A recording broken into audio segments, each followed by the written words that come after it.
Hai,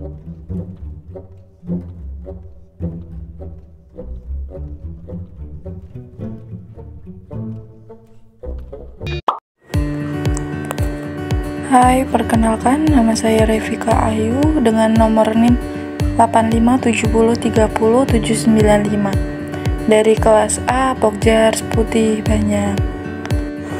Di sini saya akan menjelaskan tentang media belajar perpangkatan.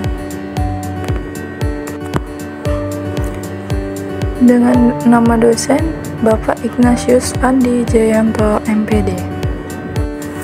Baik, kita mulai dari pengertian perpangkatan. Perpangkatan adalah perkalian berulang. Artinya, perkalian yang dilakukan secara berulang-ulang dengan faktor-faktor yang sama. Contoh perpangkatan, contohnya adalah 2 pangkat 5. Dalam contoh ini terdapat 5 faktor yang sama, yaitu bilangan 2. Perkalian berulang tersebut dapat pula disajikan dalam bentuk bilangan berpangkat atau perpangkatan, yaitu 2 dikali 2 dikali 2 dikali 2 dikali 2 sama dengan 2 pangkat 5, dibaca 2 dipangkatkan 5 atau disingkat 2 pangkat 5. Dengan 2 disebut dengan bilangan pokok atau bilangan yang dipangkatkan, dan 5 disebut pangkat atau eksponen.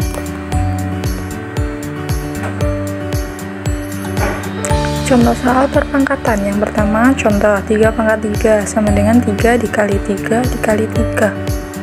3 dikali 3 adalah 9, 9 dikali 3 adalah 27.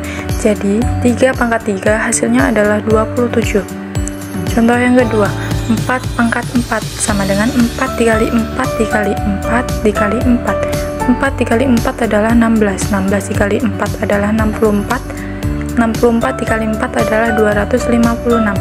Jadi 4 pangkat 4 hasilnya adalah 256. Selanjutnya kita bahas sifat-sifat perpangkatan. A. Sifat perkalian bilangan berpangkat. Aturan umum untuk perkalian perpangkatan dengan bilangan pokok yang sama dapat diturunkan dengan cara menuliskan perkaliannya secara lengkap. Contohnya, 2 pangkat 2 dikali 2 pangkat 3 sama dengan dalam kurung 2 dikali 2 dikali dalam kurung 2 kali 2 kali 2 sama dengan 2 dikali 2 dikali 2 dikali 2 dikali 2 sama dengan 2 pangkat 5. Bentuk A pangkat M kali A pangkat N sama dengan A pangkat M plus N adalah salah satu sifat dari perpangkatan, dan sebenarnya kita telah membuktikan kebenaran ini dengan bantuan perpangkatan. B. Sifat pembagian bilangan berpangkat. Sekarang kita tinjau pembagian dengan bilangan pokok yang sama. Misalnya, 3 pangkat 5 per 3 pangkat 3 sama dengan dalam kurung 3 dikali 3 dikali 3 dikali 3 dikali 3 per dalam kurung 3 dikali 3 dikali 3. Kita coret 3 faktor di atas dan 3 faktor di bawah, jadinya dihasilkan 3 dikali 3 sama dengan 3 pangkat 2. Jadi hasil dari 3 pangkat 5 dibagi 3 pangkat 3 adalah 3 pangkat 2. Selanjutnya adalah C. Sifat distributif perpangkatan terhadap perkalian. Sifat distributif adalah sifat operasi hitung dengan 2 operasi hitung yang berbeda.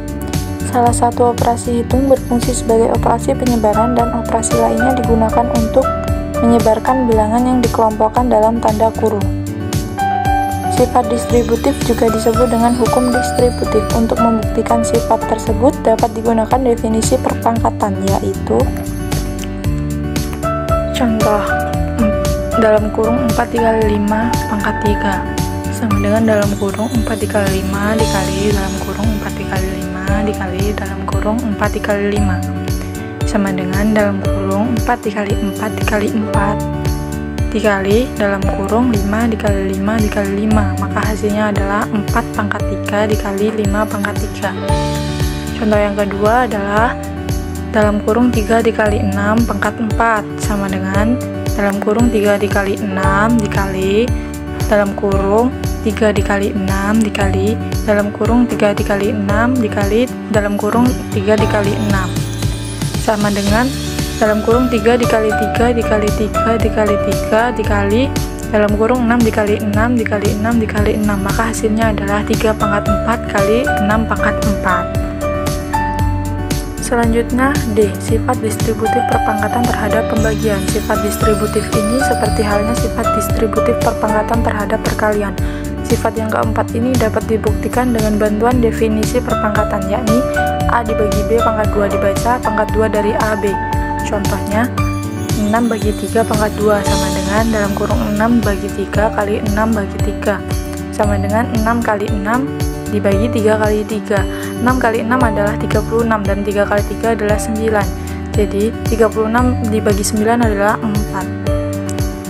Selanjutnya E. Sifat perkalian eksponen-eksponen. Sekarang kita perhatikan bentuk seperti 5 pangkat 2 pangkat 3 yang dapat kita tulis secara lengkap seperti 5 pangkat 2 pangkat 3 sama dengan 5 pangkat 2 kali 5 pangkat 2 dikali 5 pangkat 2 sama dengan 5 pangkat 2 plus 2 plus 2 sama dengan 5 pangkat 6.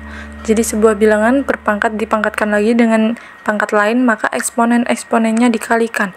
Secara umum berlaku sifat perkalian eksponen-eksponen sebagaimana yang dibuktikan di atas. Selanjutnya F. Sifat eksponen negatif. Dalam rumus di atas sifat B, A pangkat M dibagi A pangkat N sama dengan A pangkat M min N. Kita asumsikan bahwa M lebih besar dari N. Jika rumus ini diberlakukan pula untuk M lebih kecil dari N, maka kita peroleh dengan bilangan berpangkat dengan eksponen negatif.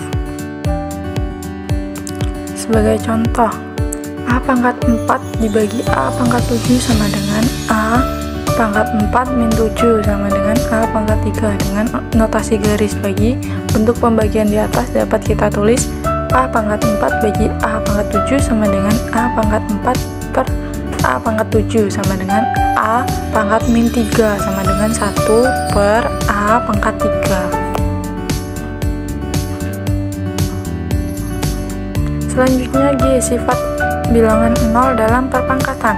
Kita telah mendefinisikan AN sebagai perkalian berulang yang memiliki M faktor dengan masing-masing faktornya adalah A. Dalam hal ini, tentu saja A pangkat 0 dan A pangkat 1 tidak memenuhi definisi bilangan berpangkat tadi. Sebab dalam perkalian bilangan berpangkat, paling sedikit harus mempunyai 2 faktor, karena bentuk A pangkat 0 seharusnya memiliki 0 faktor dan A pangkat 1 memiliki 1 faktor. Bila sebuah bilangan dibagi oleh bilangan itu sendiri, maka hasilnya adalah 1. Misalnya, 5 bagi 5 kan hasilnya 1. Jadi, 7 pangkat 3 dibagi 7 pangkat 3 adalah 1. Contoh lain, 5 pangkat 5 dibagi 5 pangkat 5 adalah 1. Sekian video media pembelajaran dari saya ucapkan terima kasih.